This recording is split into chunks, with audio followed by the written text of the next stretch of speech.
On the night before an ancient war, a ruler could stand before thousands of soldiers, rows of horses, wagons of weapons, and enough courage to terrify a continent. Yet courage was the cheapest thing in the camp. By sunrise, every man would need food, every horse would need fodder, every bow would need arrows, every broken wheel would need timber, and every hired soldier would want to know when he would be paid. The ruler might dream of taking a neighboring city, but before his army could capture anyone else's treasure, he had to spend his own. And if the treasury was nearly empty, the most dangerous enemy was not waiting beyond the frontier, it was already inside the camp. Today, governments can finance war through taxes, central banks, public debt, commercial banks, and enormous bond markets. They can borrow against revenue that will not be collected for decades. An ancient ruler had none of this machinery in its modern form. There was no central bank ready to create emergency liquidity, no national bond market filled with investors, and no electronic system capable of moving a soldier's pay across an empire in seconds. Yet ancient states raised armies containing tens of thousands of people, built fleets of hundreds of ships, transported supplies over deserts and mountains, and fought campaigns that lasted for years. So who paid for all of it? The answer was not one person and not one method. Ancient war finance usually followed four connected stages.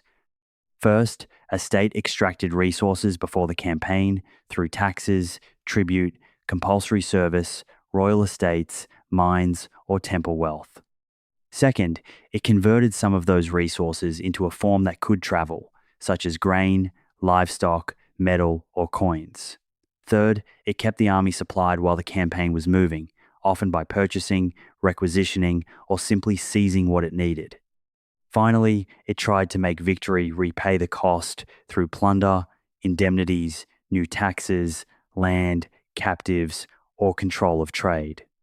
War was therefore financed partly by the ruler who began it, partly by the people who served, and, if the war succeeded, heavily by the people who lost. Before coins became common, much of the cost did not appear as money at all. A farmer might be ordered to surrender grain, a village might provide oxen and carts.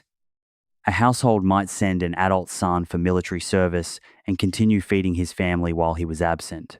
Craftsmen could be required to manufacture bows, shields, chariots, or leather equipment. Laborers might spend weeks strengthening walls or digging canals instead of working their own fields. To the palace, these obligations looked like available resources.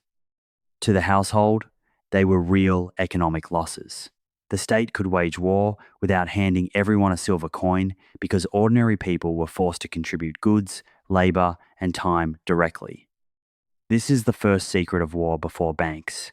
Much of the military budget was hidden inside society. If 10,000 farmers carried their own food and weapons for a short campaign, the royal treasury did not record the full cost of feeding and equipping 10,000 men. Their families absorbed part of it. If allied cities were ordered to send ships, the center did not pay the entire cost of the fleet. The allies did. If conquered communities delivered horses and grain as tribute, the empire transformed someone else's harvest into military power. Ancient governments became formidable, not only when they possessed treasure, but when they learned how to push the cost of war away from the palace and onto households, subjects, allies, and enemies. Consider the great empires of Mesopotamia. Their rulers did not begin each campaign by visiting a bank. They began with an administrative machine. Officials counted fields, livestock, workers, grain, and tribute. Storehouses gathered part of the harvest. Provincial governors sent goods toward the center.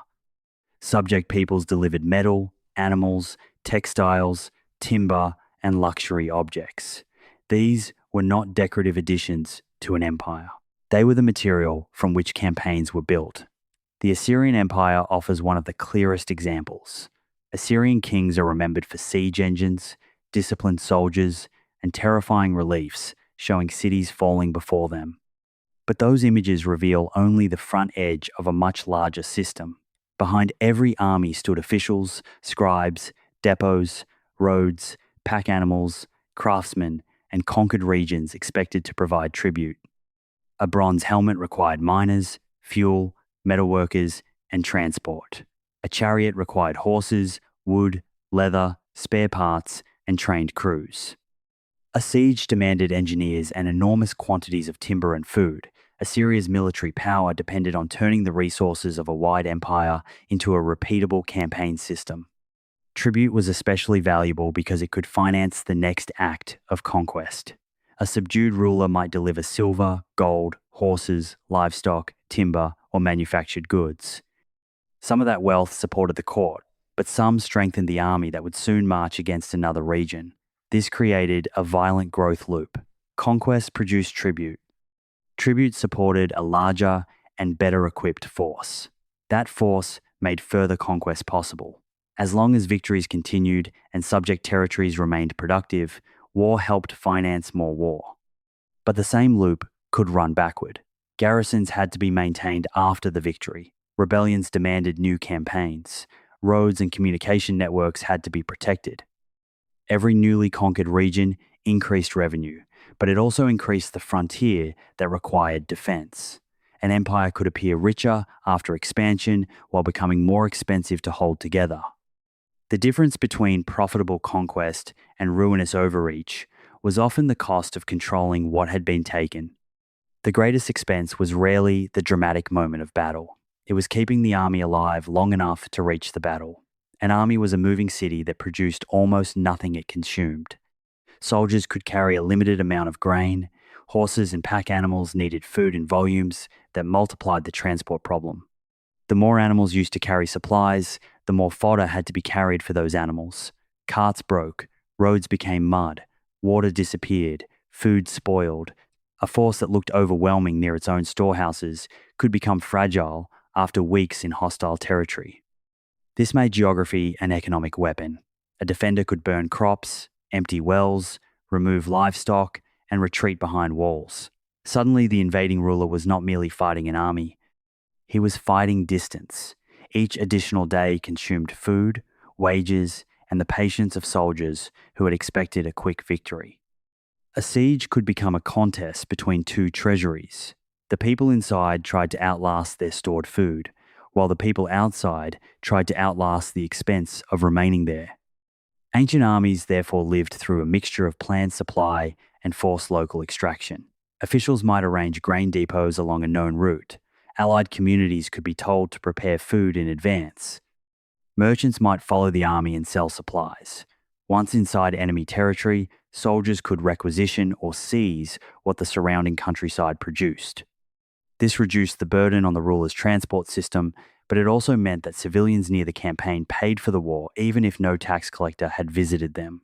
A marching army could consume a year's surplus in days. Egyptian rulers faced the same basic problem in a different landscape. The Nile allowed grain and equipment to travel by boat more efficiently than by land, and royal administration could draw provisions from agricultural production. Campaigns beyond the valley, however, required water, transport animals, food, and organized staging points. Temples, estates, and palace institutions controlled large stores of resources, but a storehouse full of grain was not automatically an army. The state needed containers, boats, crews, guards, records, and a schedule that placed the right supplies where soldiers would actually be. Administration converted the harvest into movement. The Persian Empire expanded this logic across an extraordinary territory. Its rulers received tribute from many regions in different forms. Provincial authorities, or satraps, governed territories with their own productive bases. Royal roads and staging systems made communication and movement possible across long distances. Persian kings could draw on subject troops, regional supplies, precious metal, and naval contributions. The empire did not need every resource to arrive in one central room before it became useful. A province could support military operations nearer to where the resources were collected. This was a kind of distributed war finance. The king's power came not only from treasure under royal control, but from the ability to command distant regions to produce soldiers, ships, food, and money. Some regional governors were authorized to issue coins for military purposes. That detail reveals why coinage became so valuable to states at war. Grain could feed soldiers, but it was bulky. Cattle could move themselves, but they were slow and vulnerable. Silver coins concentrated value into a portable, countable form that could pay troops and suppliers far from the fields that ultimately supported them. Coins did not eliminate the older economy of grain, labor, and tribute. They sat on top of it. The silver, inside a military payroll, came from mines, taxes, tribute, captured treasure, or the conversion of other resources. A coin was not food, but it persuaded a merchant to bring food. It was not loyalty, but it could rent loyalty for another month. It allowed a ruler to transfer purchasing power without transporting every item the army might need from home. This mattered most when soldiers were no longer serving only as a short civic obligation. A farmer called out for a nearby campaign might provide some of his own equipment and expect to return for harvest. A professional or mercenary soldier made war his occupation. He needed regular payment because his household could not live on patriotic speeches. The rise of paid troops changed the financial threshold of power. A ruler with access to silver could hire experienced fighters beyond the manpower of his own population. A city with an empty treasury could possess brave citizens and still struggle to keep a long campaign alive. Greek warfare shows this transition with unusual clarity. Many city-states relied heavily on citizens who served as soldiers, and wealthier men might provide their own armor. This shifted part of the cost onto those who fought, but fleets created a different problem. A trireme required timber, sailcloth, maintenance, a trained command structure, and roughly 200 people when rowers and other crew were counted. One ship was expensive. A fleet of 200 ships was an economic system floating on water. Athens could not sustain naval power through courage alone. Its famous silver resources, public revenue, allied contributions, and administrative capacity made continuous sea power possible. The city could turn silver into ships, wages, dockyards, rope, timber, and food. The rowers were the engine of the fleet, and rowers had to be paid and fed. If payments stopped, the navy did not simply become less enthusiastic. It began to dissolve as men looked for another way to survive. After the Persian Wars, members of the Delian League contributed ships or tribute for a common defense. Over time, Athens increasingly controlled the system and used allied payments to sustain a naval empire. The economic structure was powerful because many communities funded one concentrated fleet. Athens possessed the ships and therefore the coercive power, while allies supplied a stream of resources that helped maintain those ships. Tribute did not sit passively in a treasury. It became hulls, oars, wages, fortifications, and political control. This was profitable for Athens only while the system could be enforced. Allies that tried to leave threatened more than prestige. They threatened the revenue base supporting Athenian power. Rebellion therefore became a financial problem as well as a political one. The fleet existed partly because allies paid, and allies continued to pay partly because the fleet existed. It was another loop in which revenue created power, and power protected revenue. Athens also used wealthy citizens to absorb public costs through liturgies. A rich citizen might be required to finance or manage a trireme under the triarchy. This was not a modern war bond and not voluntary charity in the ordinary sense. It was a way of converting private wealth into public military capacity. The city did not need to collect every unit of wealth into the treasury first. It could impose a responsibility on a person wealthy enough to bear it. Once again, part of the military budget was pushed outside the central account. The Peloponnesian War exposed how decisive sustained finance could be. Battles mattered, but so did the ability to replace ships, pay crews, support garrisons, and maintain alliances over many years. Persia eventually provided financial support that helped Sparta build and operate a fleet capable of challenging Athens at sea. The irony was profound. Sparta's military reputation rested on its land forces, yet defeating Athenian naval power required money from the empire Greece had once united to resist. Silver changed the strategic balance because it purchased the one thing reputation could not create quickly: a functioning fleet with paid crews. By the 4th century BCE, mercenaries were a major feature of warfare across the Greek world and beyond. They offered rulers flexibility. A state could expand its force without waiting for population growth or depending entirely on citizens. Experienced soldiers could be recruited for a particular campaign.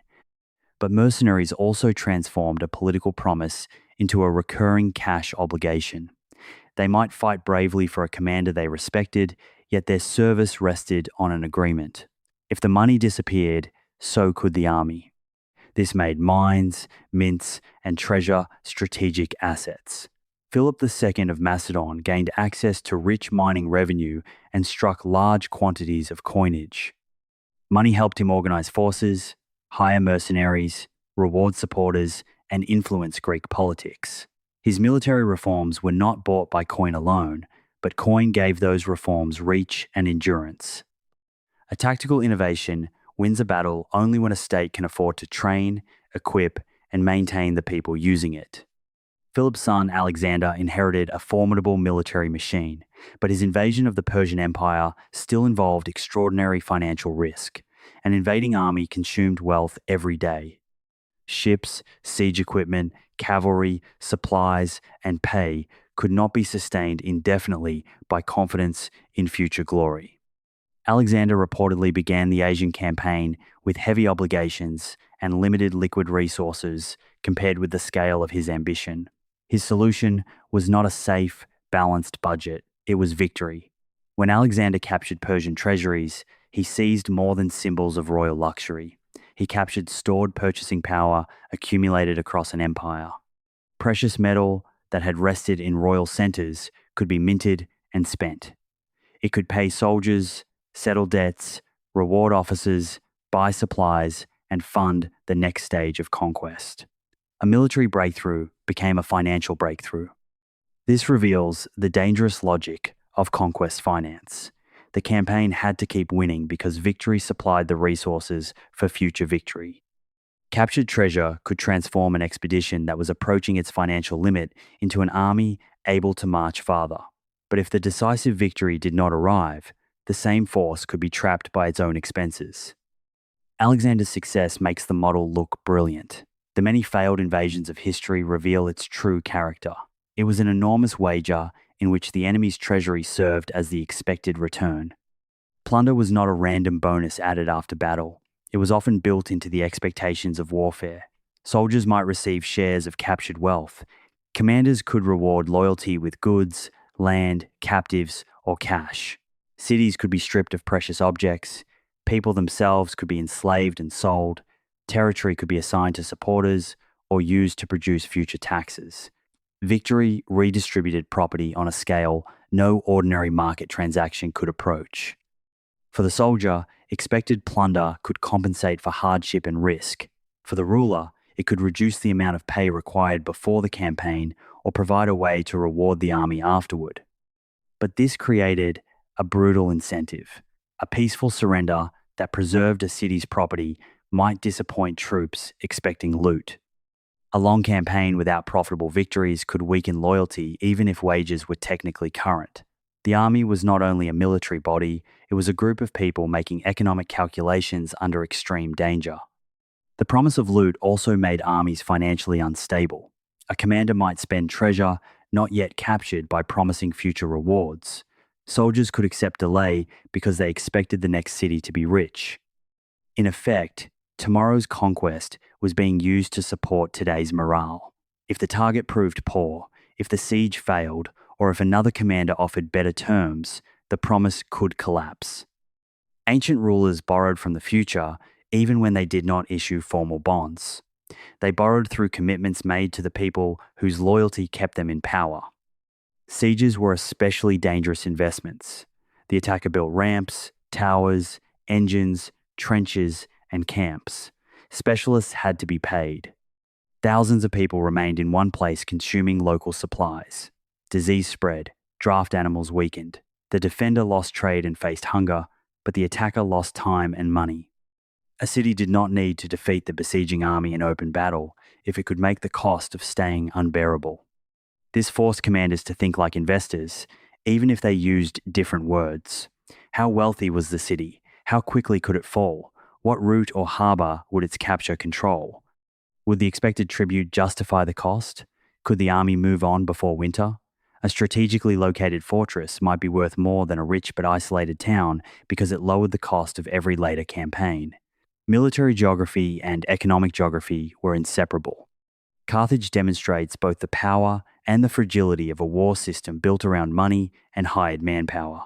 The city commanded commercial wealth, maritime networks, taxable territories, and access to mercenary soldiers from different regions. Its armies could contain Libyans, Iberians, Gauls, Numidians, and others serving under Carthaginian command. This allowed Carthage to field large forces without relying solely on its citizen population. But it also meant that military cohesion depended heavily on commanders, contracts, supply, and pay. The First Punic War against Rome consumed resources for more than 2 decades. Fleets were built and destroyed. Armies were transported across the sea. Sicily became both battlefield and prize. When the war ended in Carthaginian defeat, the state faced an indemnity owed to Rome while thousands of its own mercenaries expected overdue payment. Carthage had survived the foreign war, but its finances had not returned home safely. Negotiations over pay deteriorated. The mercenaries and subject communities revolted in what became known as the Mercenary War, or the Truceless War. Carthage now had to fight men who had recently fought for Carthage. The crisis was not caused by a lack of military knowledge. It emerged from a broken financial relationship. The state had hired violence, delayed its price, and then discovered that unpaid soldiers remained armed. This is one of history's clearest warnings about war before banks. A treasury can lose control of an army without losing a battle. Carthage's overseas struggle had created obligations larger than the peace could comfortably absorb. Defeat brought no enemy treasure to distribute. Instead, it brought an indemnity, lost territory, exhausted taxpayers, and angry troops. The expected return on war became a stack of liabilities. Rome financed war through a different mixture that changed dramatically over time. In the Republic, citizen levies and allied manpower allowed Rome to mobilize enormous human resources. Citizens could be called to serve, while Italian allies supplied troops under agreements that placed much of the manpower burden beyond Rome itself. Taxes, contributions, and property qualifications shaped who served and how forces were equipped. Victories then produced booty, land, indemnities, tribute, mines, and new taxpayers. Rome's great advantage was not that war cost nothing. It was that the state developed ways to spread losses across a deep network of citizens and allies, and to return after defeats that might have destroyed a smaller power. A lost army was an economic catastrophe for the households whose members never returned, yet Rome could often levy another. The political system converted population, land, and allied obligations into strategic endurance. As Rome expanded, conquered wealth transformed its finances. Indemnities and provincial revenues flowed toward the center. Mines and taxes supported further operations. Public contractors supplied armies and performed services for the state. Tax collection in some regions involved private groups that expected profit. War created business opportunities for people who transported grain, built equipment, advanced supplies, or managed state contracts. The military economy extended far beyond the soldiers visible on campaign. But expansion also created a permanent burden. Frontiers required garrisons, roads, forts, fleets, and supply systems had to be maintained even when no spectacular conquest was underway. Soldiers serving for long periods expected pay, rewards, and provision for the future. Commanders used booty and promises of land to bind troops to themselves. The Republic's armies became entangled with personal political ambition because the general who secured rewards could become more important to soldiers than the distant state. Under the emperors, the Roman military became a vast recurring payroll. Legions and auxiliary forces were stationed across the empire. Their wages had to be delivered, their food supplied, and veterans rewarded. Taxes collected in provinces supported troops who protected the same imperial system that collected those taxes. Military bases also became economic centers. Soldiers spent pay in surrounding communities, merchants served forts, and supply routes connected distant producers to frontier demand. The Roman state did not have a modern central bank, but it possessed treasuries, tax systems, mints, mines, and the coercive authority to demand resources. Emperors could increase taxes, confiscate property, spend accumulated treasure, or alter the coinage. They could also promise donatives special payments to secure military loyalty. The army protected the emperor, but this made the army's price politically dangerous. A ruler who could not reward troops might be replaced by someone promising that he could. Coinage offered flexibility, but it also offered temptation. If the state needed more coins than its available precious metal comfortably allowed, authorities could reduce the metal content and produce more units from the same supply. Debasement was not a magic creation of wealth. It changed the relationship between the coin's stated value and its material content. If people lost confidence or prices adjusted, the apparent solution could become inflation, distrust, and demands for higher pay. During periods of Roman crisis, rapid changes of emperors, civil war, frontier pressure, and military spending placed extreme demands on revenue. Rival claimants needed soldiers immediately. Future tax collections were uncertain. Loyalty had to be purchased now. The result could be repeated coinage changes and rising financial instability. A state might win the soldiers needed for this month by weakening the money expected to pay for the next year. Ancient war finance therefore involved credit, even without modern banks. A supplier could deliver grain before receiving final payment, a ruler could promise land after victory, a temple or wealthy institution might provide valuables under particular political conditions. Merchants extended trust because they expected the state or commander to survive. Soldiers tolerated arrears because they believed rewards would come. Cities promised future tribute to prevent immediate destruction. These were claims on the future, even when they were not packaged as standardized government bonds. The difference mattered. Modern public debt can be divided into tradable securities, priced by markets, and supported by institutions designed to preserve long-term state credit. Ancient promises were often more personal, local, coercive, and uncertain. Their value depended on whether a ruler won, remained alive, honored the agreement, and retained the territory from which payment would come. A claimant could not assume that a permanent institution stood behind the promise. Political risk and credit risk were often the same thing. Reputation still mattered enormously. A ruler known for paying troops and suppliers could mobilize resources more easily. A state that repeatedly broke agreements faced higher costs, reluctant merchants, desertion, or revolt. Trust reduced the amount of treasure required at the beginning because people accepted a credible promise. Distrust forced payment in advance. In this sense, the ruler's reputation functioned like an invisible reserve. It could not feed a horse, but it could persuade someone to provide fodder before the silver arrived. Temples and sacred treasuries could become targets in financial emergencies because they concentrated precious metal and valuable dedications. To supporters, using sacred wealth might appear necessary for survival. To opponents, it was sacrilege and theft. During the Third Sacred War, Phocian leaders used treasure from Delphi to mint money and pay mercenaries. The act produced military power quickly, but it also carried an enormous political and religious cost. Emergency finance solved one shortage by creating another kind of liability. Every war financing method shifted risk onto someone. Taxing grain shifted harvest risk onto farmers. Hiring mercenaries shifted battlefield manpower away from citizens but created a cash risk for the treasury. Requisitioning supplies shifted logistics onto the invaded countryside. Debasing coins shifted part of the cost onto everyone forced to accept weaker money. Promising plunder shifted risk onto soldiers who might never receive it. Borrowing from wealthy supporters shifted repayment into the future. There was no free army. There were only different answers to the question of who would carry the cost and when. War could also create money demand.